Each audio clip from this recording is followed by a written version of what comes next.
Hello and welcome to Study History with Mr. P and part 2 of my three-part topic summary about the nature of conflict in Vietnam between 1964 and 68.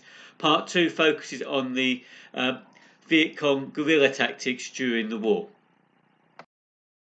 So the Vietcong used what were known as guerrilla tactics. Now, guerrilla warfare traditionally involves using or avoiding, should I say, big battles and then attacking the enemy by doing things like blowing up bridges and roads, ambushing the enemy using hit and run tactics, and generally using your surroundings instead of fighting in big open battle.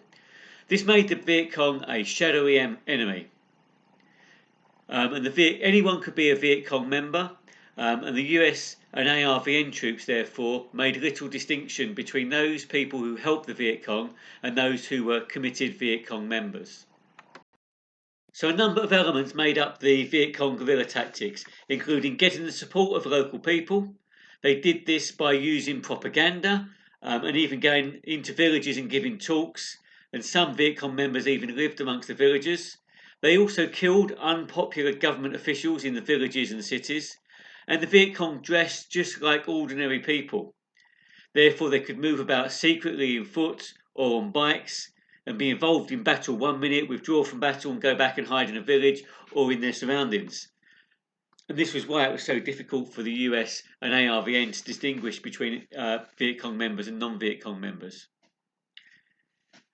The next part, or another element of the guerrilla tactics, was then to weaken and terrorise the enemy through their surprise hit and run attacks and ambushes. So this involved sabotaging roads and bridges, ambushing the ARVN, staying close to the US troops so that US planes couldn't bomb them, making use of a network of tunnels to hide in, to store supplies in and to escape, and I'm going to come back to the tunnels a bit more in a moment. They also used light weapons and equipment which they could move about quickly and quietly, and they used simple ambushes like traps, for example punji traps, so pits filled with sharp bamboo poles, or tripwires with explosives. There was a third element to the Vietcong tactics, which weren't strictly speaking for guerrilla warfare, which involved actually fighting in battles like at Pac and later on the Tet Offensive, but this wasn't done so often. So it became a surprise tactic because it wasn't a normal tactic.